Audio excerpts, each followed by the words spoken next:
Pues muy bien. Ahora tenemos unos minutos para que hagan sus preguntas. Mi hermano Sergio les va a pasar el micrófono para sus preguntas muy elevadas que siempre están haciendo. Aquí nuestro hermano Rómulo y Remo. Bien.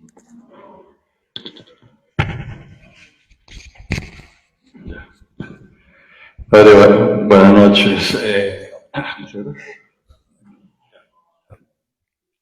Sí. Cuando reciben los apóstoles el Espíritu Santo, Dios les dice que pueden perdonar todos los pecados, los que ellos deseen, y los que no deseen les serán retenidos. ¿Cuáles son los pecados que podrían ser retenidos? Ya. Buena pregunta. Hay pecados que están reservados a la Santa Sede, que ningún sacerdote puede absolver, sino solamente la Santa Sede o quien el Papa indique. Por ejemplo, casos de profanación de la Eucaristía. Es un pecado gravísimo que está reservado solamente para ciertos sacerdotes, no para todos, ¿no? Antiguamente el tema del aborto, por ejemplo, antiguamente, ahora ya no, solamente podía confesarse con los que se llamaban canónigos penitenciarios, que estaban en la catedral, ¿no? Luego ya se permitió que los párrocos puedan absolver ese pecado y ahora cualquier sacerdote lo puede hacer. Entonces, la Santa Sede, la sede de Pedro, puede reservar ciertos pecados para que sean absueltos solo por determinados sacerdotes. He puesto este caso, por ejemplo, de la profanación, el sacrilegio, que es algo gravísimo, ¿no? Que está reservado solamente para que sea absuelto por ciertos sacerdotes que tienen ese permiso, ¿ya?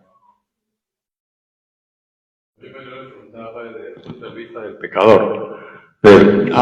Bueno, una persona, por ejemplo, que ha hecho la profanación de la Eucaristía o ha practicado misas negras y se acerca al confesionario, yo tendría que decirle, mira, si estás arrepentido, se te va a perdonar, pero tienes que seguir lo que la Iglesia te dice. Yo no te puedo absolver, pero yo tendría que ir a hablar con el obispo para que él señale quién le puede absolver, ¿no? Generalmente en cada diócesis tenemos el canónigo penitenciario, que aquí en Lima es Monseñor Ángel Ortega, que él puede absolver cierto tipo de pecados que por ser muy graves son reservados solo para ciertos sacerdotes. ¿Ya? Sí. Buenas noches. Sí. Padre, una pregunta. ¿El diácono es igual que un laico consagrado? Si no es así, ¿un laico consagrado puede casarse? Ya, ¿O bueno, qué función tiene el laico consagrado? Bien, respondo, no es igual. Un diácono forma parte del sacramento del orden, un laico consagrado no forma parte del sacramento del orden, sino dentro de la vida consagrada.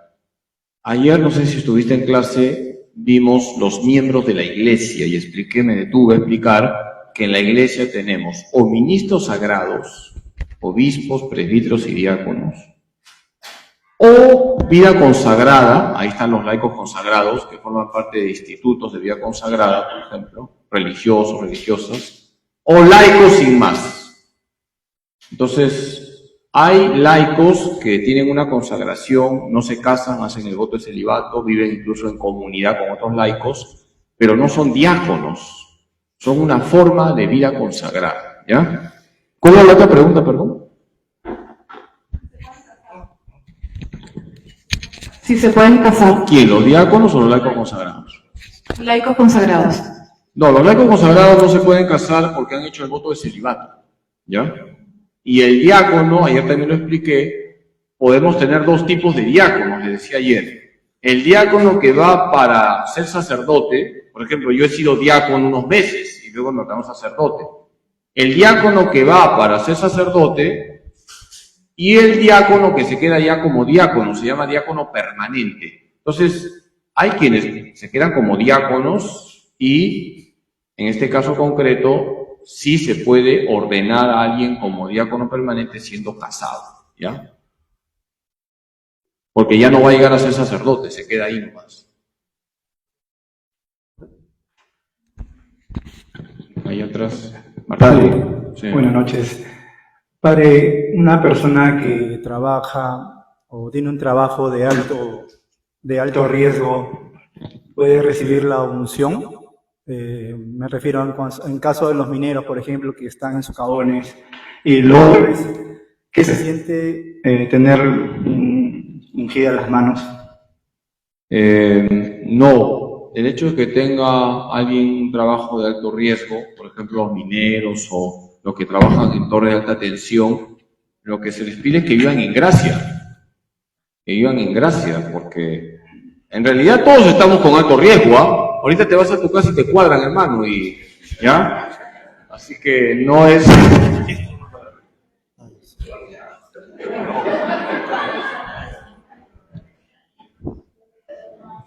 Padre.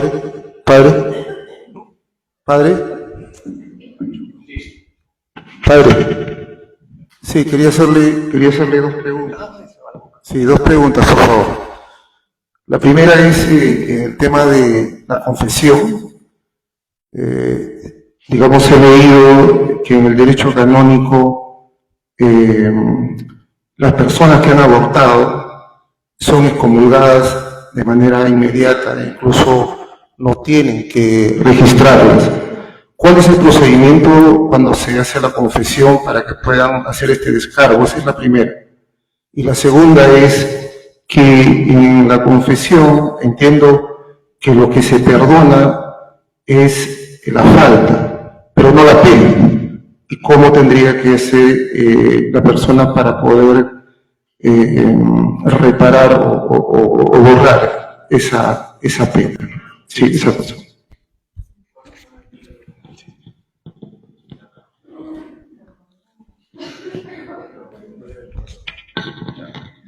Bien, a ver, para que caigamos en la excomunión, uno tiene que saber que ese pecado tiene pena de excomunión. La gran mayoría de las personas, de las chicas que han caído en el aborto no lo sabe. Entonces, repito, para que se caiga en la excomunión, uno tiene que saber que ese pecado tiene la pena de excomunión.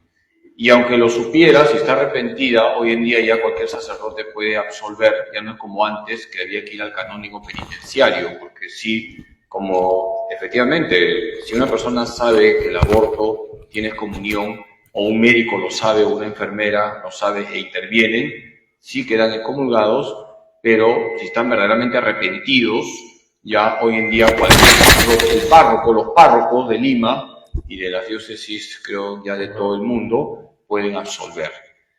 Con relación a lo que ha señalado de la confesión, cuando se absuelve, efectivamente tú lo has mencionado correctamente, se borra la culpa, porque eres absuelto. Cristo te perdona. Y se borra parte de la pena, parte, no toda la pena. Por eso hay que hacer penitencia, por eso podemos ganar las indulgencias. La pena es como la herida, ¿ya? El pecado es como un clavo que tú te metes en el alma. Entonces, cuando te confiesas, Jesús te quita el clavo, te quitó la culpa, pero queda la herida, y parte de la herida queda sanada con la confesión, parte. La otra parte hay que reparar, hay que expiar, hay que ser generosos con la penitencia, podemos ganar las indulgencias para borrar toda la pena, ¿ya?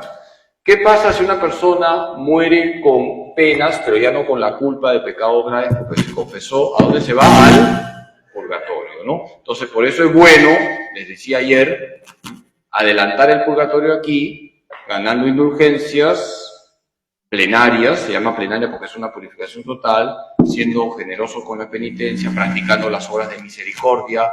Por ejemplo, lo que siempre se recomienda a las mujeres que han abortado y que se han confesado ya están perdonadas, pero ellas se sienten todavía con heridas interiores, es que ahora sean pro vida, que hagan apostolados en favor de la vida, que recen por las chicas que están en peligro de abortar, y eso les va a ayudar a sanar, les va a ayudar a borrar la pena. La reparación es en definitiva borrar las penas que están ahí dentro de nosotros por los pecados graves que hemos cometido, que ya están perdonados porque los hemos confesado, pero no están totalmente reparados.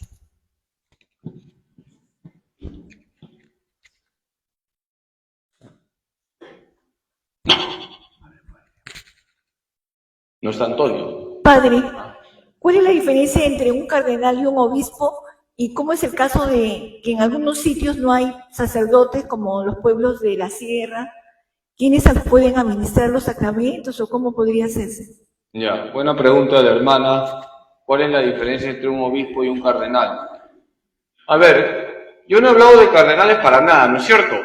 Porque el tema del cardenal o del título de cardenal es algo honorífico, no forma parte de lo que significa el sacramento del orden en sus grados.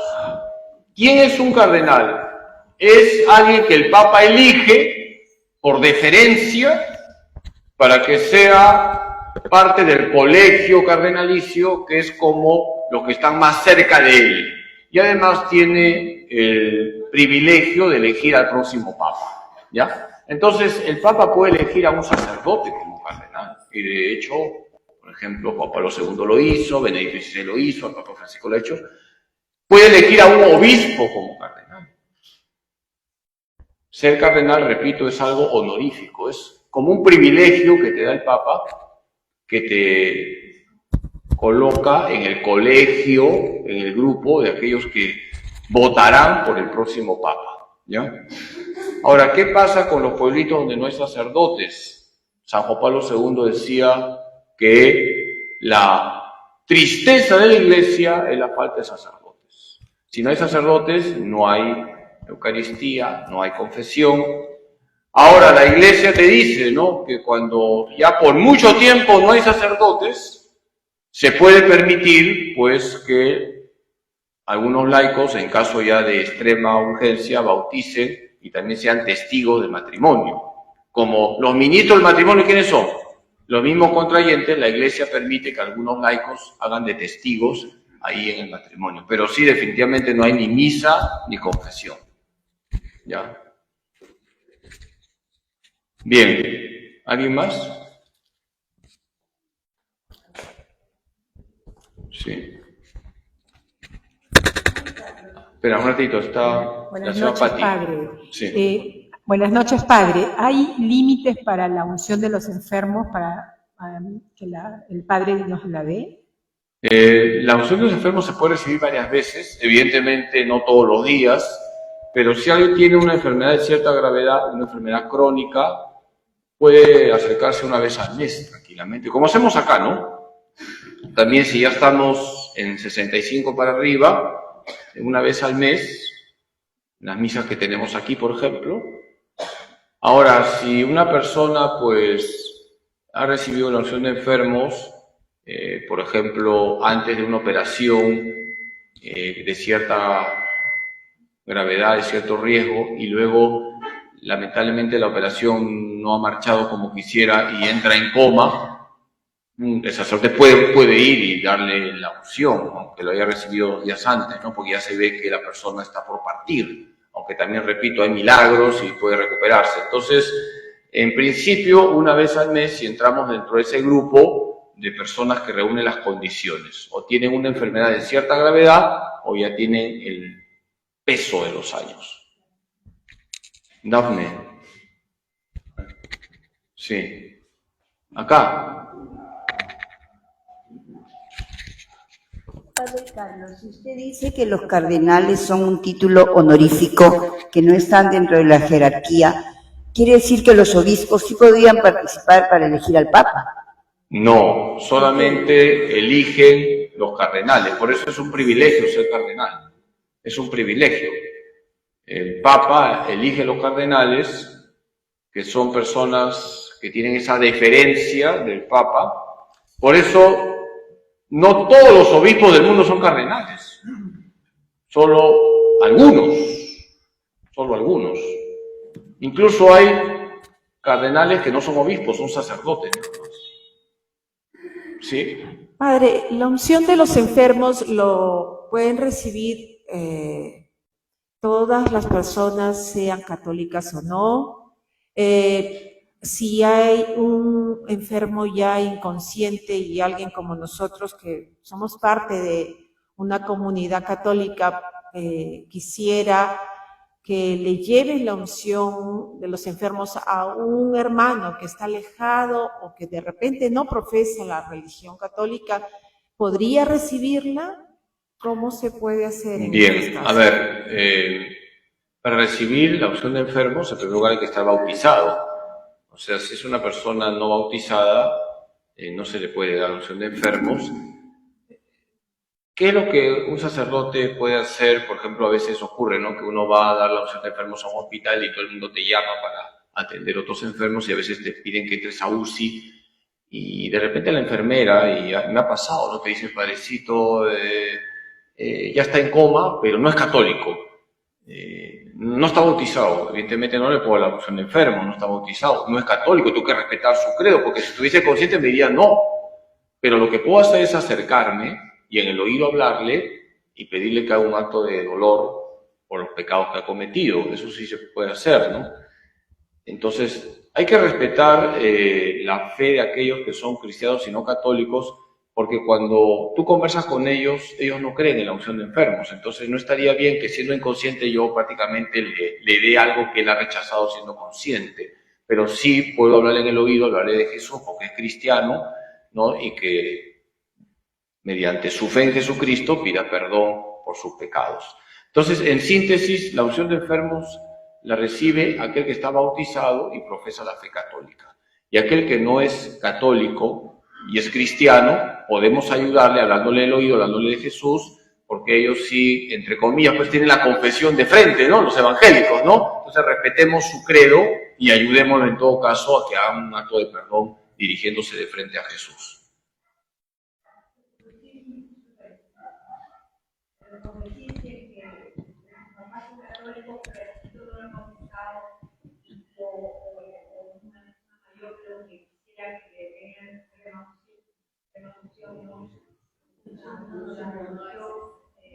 Extrema unción no se dice. Unción de enfermos.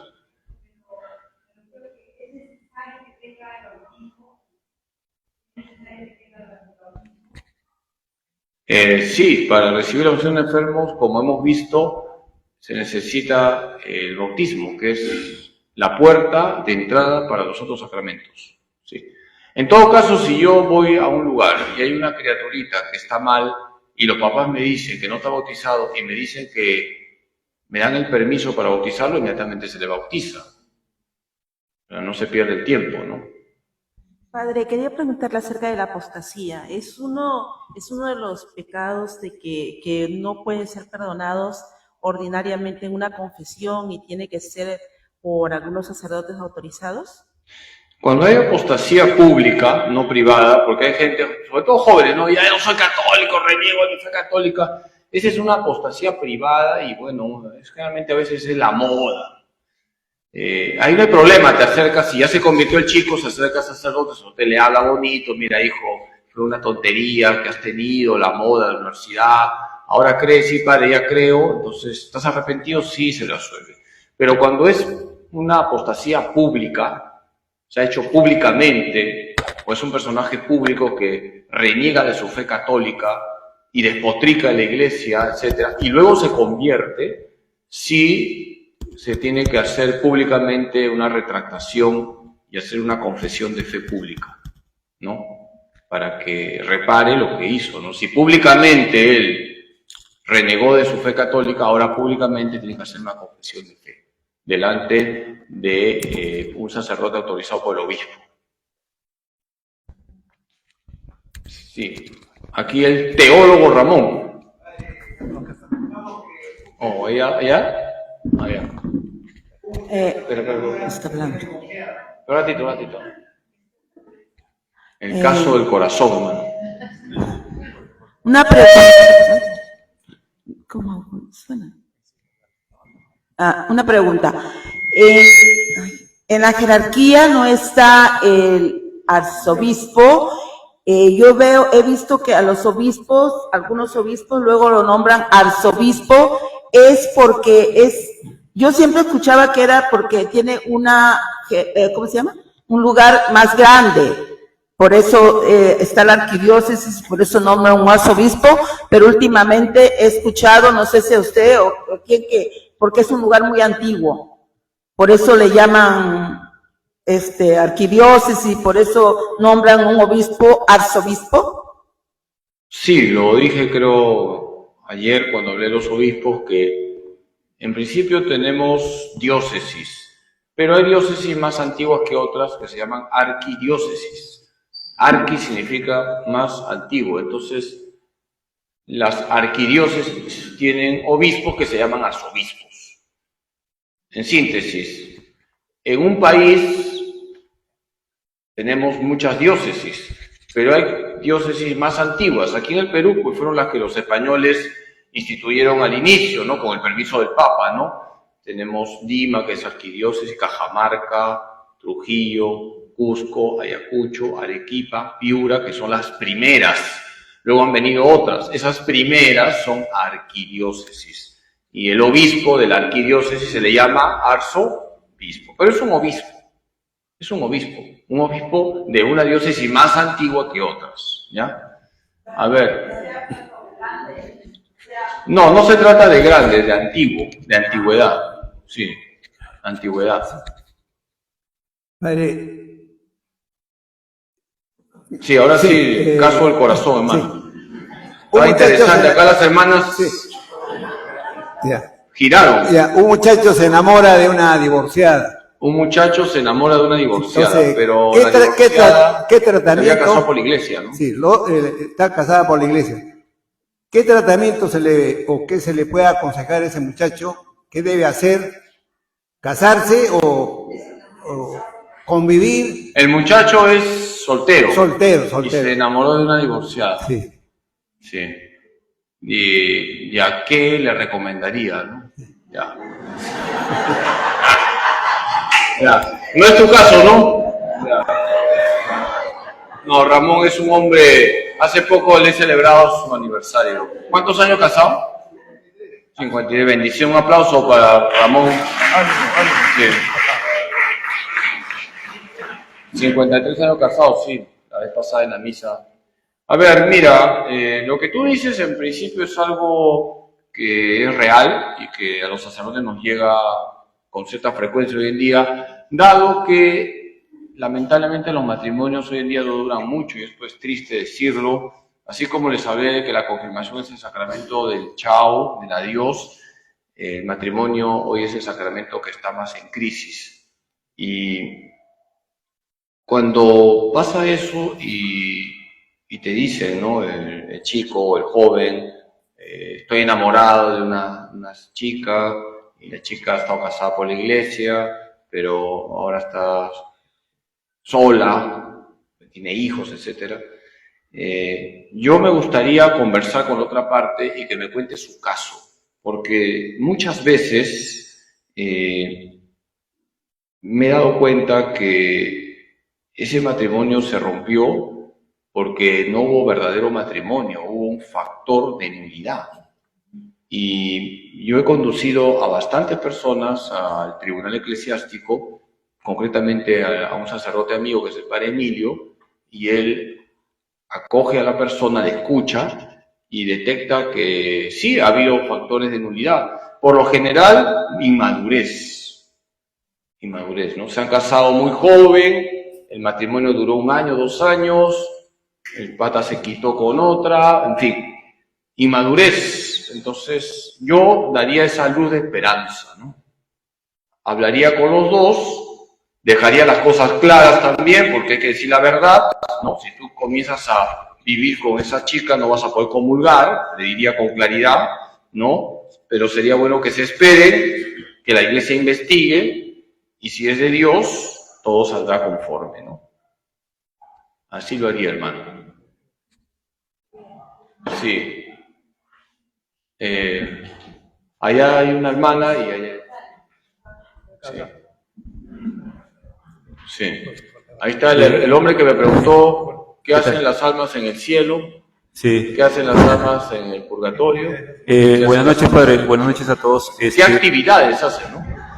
Y le dije una apoyada celestial. Sí, quise decir mejor, ¿qué roles como San Agustín? Sí, hermano, pregunte fuerte. Como San Agustín escribió en La Ciudad de Dios, ¿no? El teólogo San Agustín escribió en la Ciudad de Dios, habló de roles y actividades. O sea, hay algunos teólogos que sí dicen que hay algunos roles, la Beata Hammerich, creo, alemana también, pero ya eso es lo de ayer, ¿no? Bueno, la pregunta de ahora es, más que pregunta, un comentario. Es verdad, el matrimonio está en crisis, pero hay un factor que muy poco se habla, un peligro social que socava muchos matrimonios y que debería ser erradicado, porque es la forma más rápida con que los hombres son infieles con las mujeres casadas. Es la prostitución. La lacra de la prostitución debería ser considerado un delito, como ya es en algunos países, Canadá, Francia, ¿no? Algunas son Estados Unidos. Porque esa es la forma por la que los hombres casados, no todos, ¿no? Pero un gran grupo engañan a sus esposas. Y ahí se destruye el matrimonio y el amor.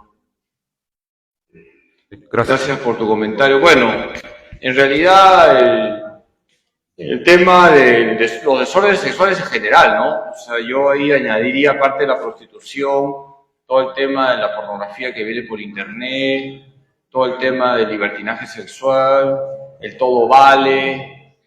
Es todo un paquete que genera, pues eso, las infidelidades. Ahora, a través del celular, ¿cuántas infidelidades, no? Hay una broma que dice así, ¿no? Una pareja de esposos están ahí conversando y de repente al señor le viene un paro cardíaco y le dice a su esposa, Pepita, Pepita, me está dando paro cardíaco, coge mi celular, llama a la ambulancia. Y la señora le dice, tu clave, ya estoy bien, ya estoy bien, ya estoy bien. ¿Ya? ¿Ya? Entonces, ¿qué tendrá en ese celular? ¿Ya? ¿Ya? ¿Ya? Hermana. Padre, buenas noches. Padre, ¿qué puede hacer un laico cuando, digamos, se encuentra en una circunstancia en que una persona está, por decirlo así, agonizando y no hay un sacerdote cercano, ni un capellán, etcétera? ¿Qué puede hacer? Buena pregunta. A ver, lo primero es suscitar un acto de dolor por el oído, porque siempre se ha dicho que el último sentido que se pierde es el oído, entonces podemos ayudarle a esa persona a que haga un acto de contrición, un acto de dolor. No nos olvidemos que la Iglesia enseña que cuando no hay sacerdote, el acto de contrición nos devuelve la gracia, ¿no? O sea, por ejemplo, están ustedes en un avión y Dios no lo quiera, ¿no? El avión comienza a caerse, no hay sacerdote. ¿Qué hacer? Haces un acto de contrición, de dolor, y eso te devuelve la gracia. Entonces, si nosotros hablamos fuerte por el oído, le decimos hermano o hermana, pide perdón por tus pecados, Jesús es misericordioso, y también se recomienda vivamente, y Jesús se lo dice a Santa Faustina, rezar la coronilla. La coronilla, dice, es ancla de salvación para los moribundos, lo dice Jesús. Entonces, recemos la coronilla en el oído y confiando en lo que Jesús nos ha dicho a través de Santa Faustina, eso será un ancla de salvación. ¿Ya? Muy bien. Sí, Rosa, la última ya. ¿O alguien más? Ah, ya, la señora Esperanza. Me quedo de duda Sí. porque los sacerdotes maronitas pueden ser personas casadas, esa es una. La otra duda es cuando se da la unción, me dice que le dan en la frente y en las manos. ¿Por qué en la frente y en las manos de las personas que están enfermas? Perdón, ¿lo de los sacerdotes maronitas se refiere al celibato? ¿Cuál es la pregunta? Porque en el mundo oriental, desde los primeros siglos, en la tradición de la Iglesia, desde los primeros siglos, siempre ha habido dos tipos de clero. El clero oriental podía ser o célibe o casado, y el clero occidental de rito romano siempre ha sido célibe, se ha mantenido esa tradición, viene desde los primeros siglos, ¿no? Por ejemplo, si uno estudia a los padres de la Iglesia, que son los primeros teólogos de la Iglesia, santos teólogos, ahí uno encuentra que los padres de la Iglesia de Oriente, muchos de ellos han sido casados y se los ordenaba casados. Es una tradición que viene desde el inicio, ¿no? Lo que pasa es que el rito romano siempre ha sido del requisito de que sea célibe aquel que va a ser ordenado sacerdote, ¿ya? Y en el rito oriental se ha valorado el celibato en el sentido de que no pueden haber obispos si son casados. Solamente en el rito oriental, en los maronitas, por ejemplo, no hay obispos casados, está prohibido, tiene que ser célibe, ¿ya? Los ortodoxos también, tienen que ser los obispos célibes, aunque hay sacerdotes casados, ¿no? Y con relación al por qué acá y acá, bueno, eso lo estableció la Iglesia y que tiene su sentido, en el sentido de que se unge en la cabeza como una señal de que siempre en la cabeza se ha visto como el primer contacto que trae el Espíritu Santo, ¿no? Porque en la fórmula de la unción de enfermos se menciona el Espíritu Santo. Por esta santa unción y por su bondadosa misericordia, te ayude el Señor con la gracia del Espíritu Santo para que libre tus pecados, te conceda la salvación y te conforte en tu enfermedad. Entonces, la acción del Espíritu Santo siempre está relacionado con la cabeza y con las manos, ¿no? En ese sentido se hace la unción aquí y aquí, ¿no? Ya. Bien, a ver, ya la última pregunta. Acá.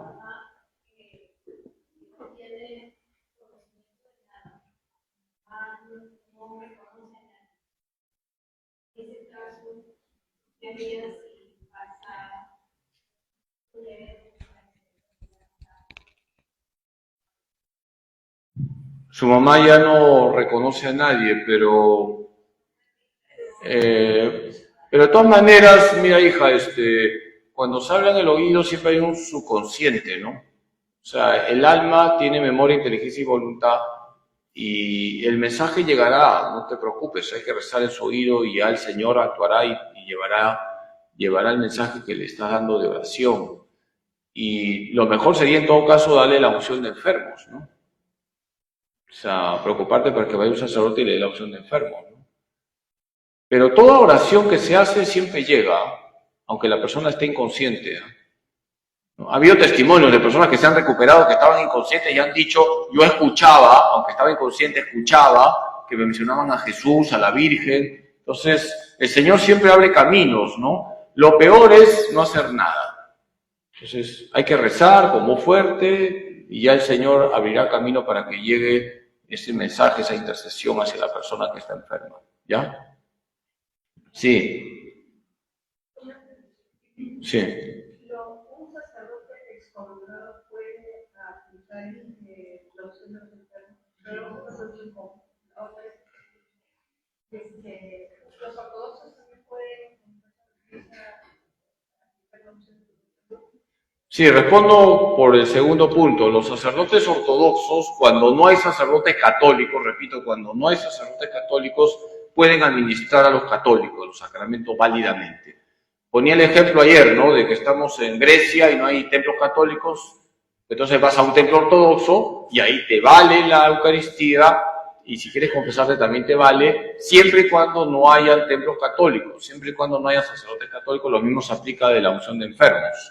Si es que no hay sacerdotes católicos, pero de verdad no hay, no es que, por ejemplo, hay lugares que hay templos católicos y templos ortodoxos, ahí no funciona. Estamos hablando de un lugar donde solamente hay templos ortodoxos, ¿ya? Y un sacerdote que está excomulgado, en caso de que la persona se está muriendo, lo que se llama in articulo mortis, en ese caso, aunque esté comulgado, aunque esté suspendido, puede administrar los sacramentos.